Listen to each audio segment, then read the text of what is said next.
Object Oriented Programming یا برنامه نویسی مبتنی بر اشیا. سلام دوستان، امروز میخوایم درباره یک بحث بسیار جالب و مهم در برنامه نویسی به نام برنامه نویسی مبتنی بر اشیا صحبت کنیم.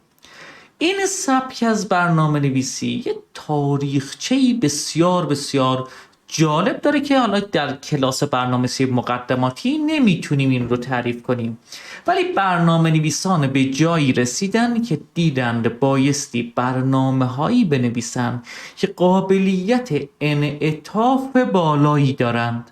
یعنی شما یه بخش از برنامه رو عوض کنید، نیازی نیست که بقیه بخش های برنامه هم دچار یک سری از تغییرات بشند. مثلا تا الان داشتید با دیتابیسی به نام مثلا MySQL کار میکردید، از این به بعد تصمیم گرفتید از اوراکل استفاده کنید. آیا لازم شکل ظاهری برنامه هم به هم بریزه؟ حالا در آینده خواهید دید اگه این کار رو انجام ندید، چون باطنه مثلا باطن دارای یک کدیه که شما رو وصل میکنه به دیتابیس مثلا MySQL، مجبورید برید کد اون باطنه رو هم عوض کنید. حالا بعدا مثلا سبکایی مثل MVC و اینها رو هم بررسی میکنیم که یک برنامه رو در چند لایه بنویسیم. اما در کلاس برنامه‌نویسی مقدماتی من کافیه بدونم چه شکلی یک کلاس تعریف کنم. خب پس بریم سراغ پایتون. ما قبلا تعریف توابع رو یاد گرفتیم. def myf، خب بعد مثلا my name رو به عنوان پارامتر بگیره، بعد اینجا هم بنویسیم print کن my، مثلا همین my name هستم، یا مثلا این شکلی بنویسم my name is و my name. بعد یاد گرفتیم این تابع رو فراخوانی کنیم، پس بنویسم my، اینجا بنویسم مثلا هادی. اینو یاد گرفتیم. خب پس اگه برنامه رو اجرا کنیم نوشت my name is هادی. خب میگیم از این به بعد قرار این توابع رو که بهشون متد خواهیم گفت در داخل کلاسی به نام تست تعریف کنیم. پس خواهیم نوشت کلاس، بعد نام کلاس. ببین پس کلمه رزرو شده کلاس، بعد نام کلاس، بعد توابع رو در داخل این تعریف میکنیم. میتونیم اینجا متغیر هم تعریف کنیم، مثلا my id مساوی 3. خب پس def myf فلان، بعد این پایین بایستی یک کار دیگه انجام بدیم.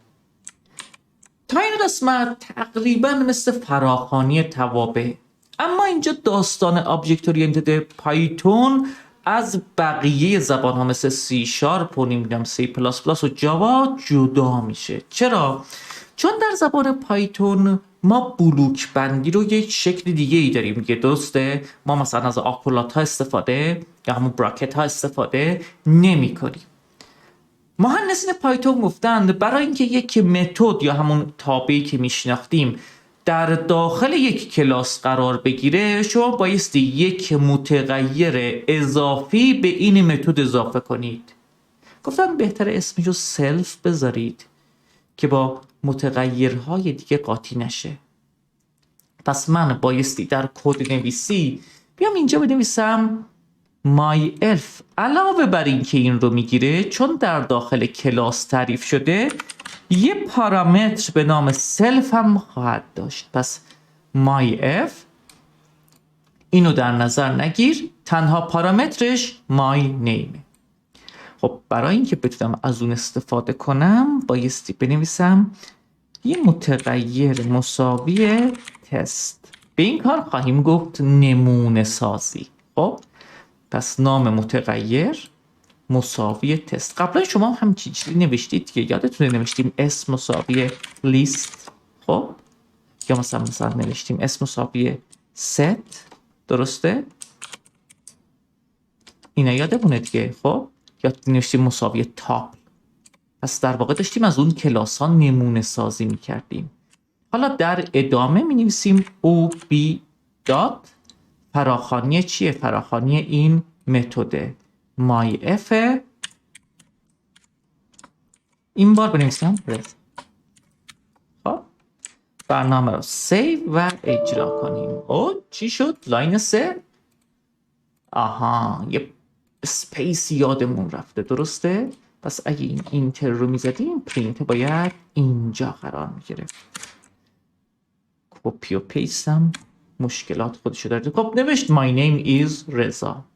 پس این متد، این تابع در درون کلاسی به نام تست تعریف شد. خب این رو چطور میتونم مقدار دهی کنم؟ خیلی ساده است. میتونی بنویسی ob.myid مساویه مثلا 10 یا اصلا پرینتش کنی. فرض مثلا نمیدونیم چنده. پرینت کن ob.myid. خب ببینید صد رو در خروجی برای من نشون داد.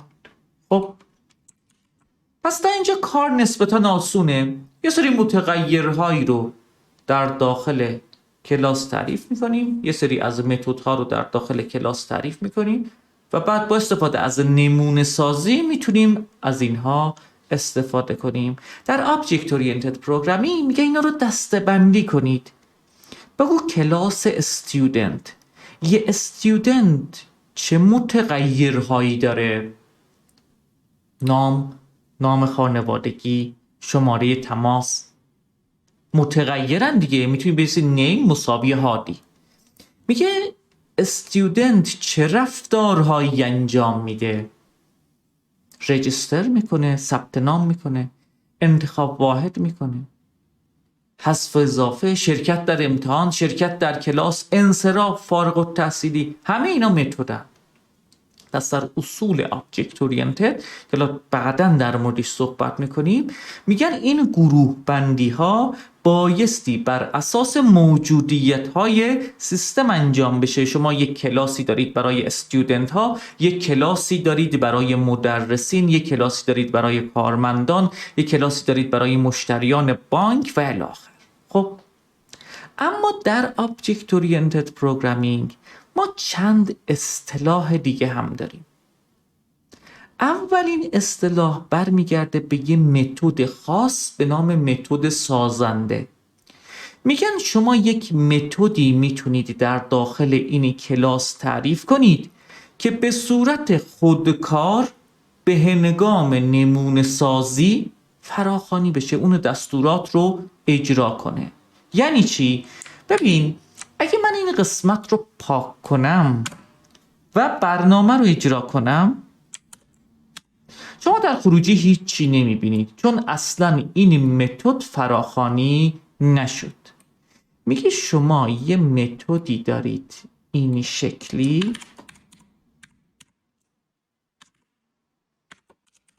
که میتونه پارامتر بگیره و نگیره. پرینت کن hello مثلا کلاس.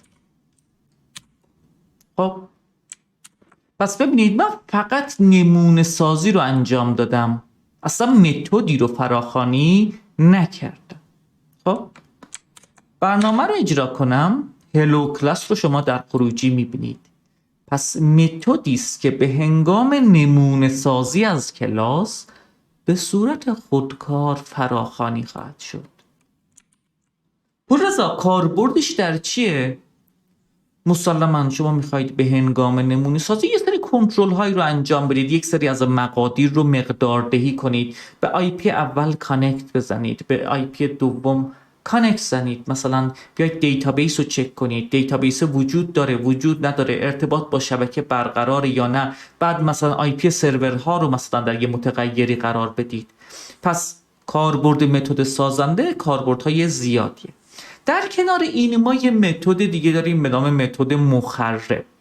متد مخرب وظیفش چیه؟ میگه آبجکت که از حافظه پاک شد یا اصلا برنامه که تموم شد این متدها هم به صورت خودکار فراخوانی خواهند شد. پس متد مخرب هم متدیه که به هنگام از بین رفتن نمونه، مثلا تموم شدن برنامه، فراخوانی خواهد شد. پس یه متد مخرب هم به این اضافه کنیم. پس def